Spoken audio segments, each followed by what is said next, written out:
Hi guys, I'm back. Thank you to Zymertrax, Tom and Joel Thiessen for sending comments. If you have any questions, feel free to ask. So, I'm back. I finally had the strength to write this. It takes me a while with my -2 to intelligence, but hey, we managed to get here eventually, so this should be fun. This video will cover 2 sessions, sessions 3 and 4. So, let's go. The party packed their bags for the last time, and Harpen hoisted his large basket over his left shoulder, then swung it into the center. Its weight was never even. This was mainly due to the small stone kiln built into the right side.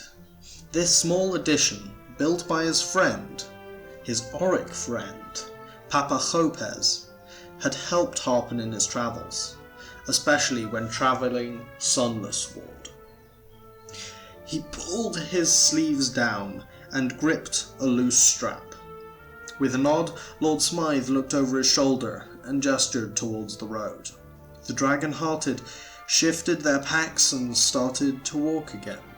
The night had been uneventful.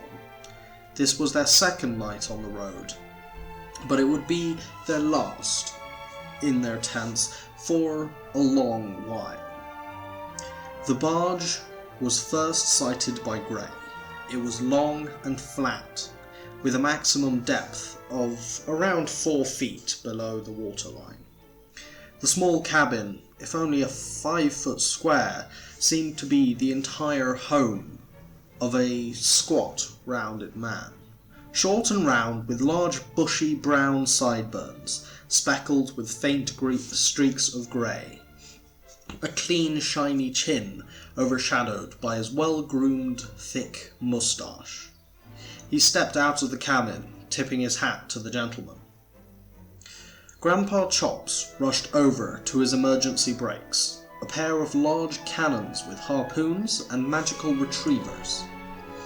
2 thuds and small explosions later, the barge jolted to a halt, with 2 long, thick, worn ropes embedded into the largest trees on the river's banks. Grandpa Chops surprised the group later that night, especially Lord Smythe, by showing his expertise in the game of Taco Quicksand. This game was usually reserved for the rich and noble, yet all on the barge seemed to know its rules, if only minimally in the case of Grey Shadeleaf. They played many games over the next 2 days, breaking through Grandpa Chops's social walls. They learned of his wife, who was sadly killed in battle, and of his new barge. They learned too of his knowledge of Beathric. Grandpa had once met him, and his wife, and this was great news for Grey. It proved that his parents' adventures held true. But this knowledge was only, in fact, passed on to Harpen. For around Grandpa seemed hidden and reserved. This was later to be found due to Harpen's extreme extroverted nature and Grandpa Chops's social anxieties. Later on the first day, they battled together against a Jakarkan, and the next day, a huge creeping vine nexus. This was all for the sessions 3 and 4. Now on to some unscripted DM notes. So, session 3 started with a travel montage. I believe this to be best kept short unless you plan your session to be about traveling, which is also fine. It emphasizes distance and adventure. And especially this time is great to show various flavorings of the world. For example, in the first part of the travel montage, session 3, I had them pursued quietly by a bear, which then later became one of their friends almost. They befriended it, and it followed them for a long while. This is because I wanted to emphasize that the world is very dangerous, but if you know how to handle it, the danger can often be averted. I also did this I also foreshadowed a coming creature by making a huge wall of brambles slowly moving past. This again emphasizes magic in the world, that there's pretty much magical creatures can be anywhere. This also allowed Lord Smythe to test out some of his magics and even communicate with the plant, which is not something I expected, but when something unexpected happens, just roll with it. They will believe that you had this planned, and they will enjoy it far more. So, the Creeping Vine Nexus, the monster they fought on the second night. This was slightly inspired by a previous campaign, but I will not go into that here. It's a huge dome-shaped creature, completely hollow, and it envelops adventurers or any other creatures when they are asleep, covering the entire hut that they might be in, or their tents or whatever. And then it's covered in tiny little flowers which can change colour due to natural magic, and therefore it works like a giant screen made out of these tiny colour changing flowers. It's confused the party for a while because the sun didn't seem to set. This was their first tip. It deals mainly psychic damage, and it causes the players to fight against each other when they've been trapped for too long. This is what I wanted my magic system to be like. I didn't want the plain, undeveloped magic system, or at least in my opinion, undeveloped magic system of normal D&D, because it didn't feel quite right for this world. So I created my own magic system. The, literally, creative beauty magic system. Any form of creative expression or anything beautiful, if beautiful or creative enough, gains magical power. The more creative and or beautiful it is, the more powerful the magic. Therefore, there are many different flower species that have magical powers.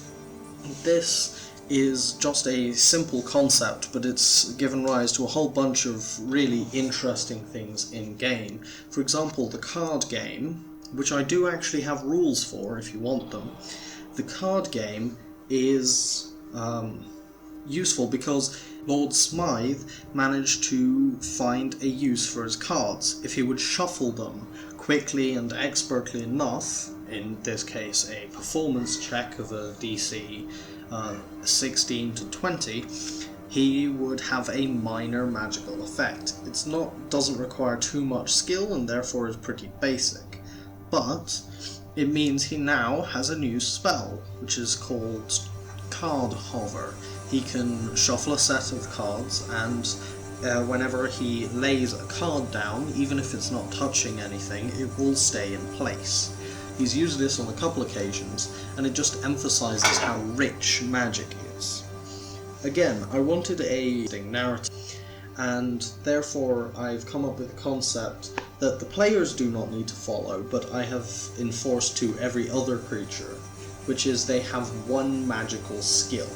In my case, I normally just pick one spell from the entire D&D list and elaborate on that. For example, there is an NPC who is entirely based on the invisibility spell, and therefore can make things invisible, people invisible, weapons invisible, traps, and so on. Everything is just around this central focus. It makes the encounters interesting for the players, it makes it easy to understand, and it also means that if each person is unique, and therefore magic comes from uniqueness as well, then I don't need to think too much about global size ramifications. If someone can convert stone into gold, there will only be one person who can do that, and there will be limits on this. Again, limited to his or her skill. And therefore, I do not need to worry about the economy falling apart because everyone is summoning gold. And yeah, this is pretty much it. And my players, if you're listening now, this next part is a spoiler, so I advise you do not listen to this. Magic is completely innate. Every creature has magic in it, and like many other things, it just needs willpower to be proven, or at least shown. Therefore, this creativity concept is mainly just a placebo. Everyone believes that being creative is conducive to creating magic, but it's not necessarily. Technically, there's a group of people who could believe that violence creates magic, and therefore are an incredibly violent folk, and that's how they summon their magic. It all depends on their beliefs, and this is why often religious magic, like clerics and so on, are not that different to wizards in my world. Anyway, I think this video is long enough, and I think that's all I need to talk about today. So, another video will be coming soon. I hope you enjoyed this.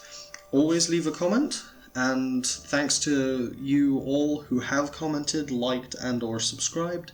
And yeah, please continue doing those things, that would be greatly appreciated, and farewell.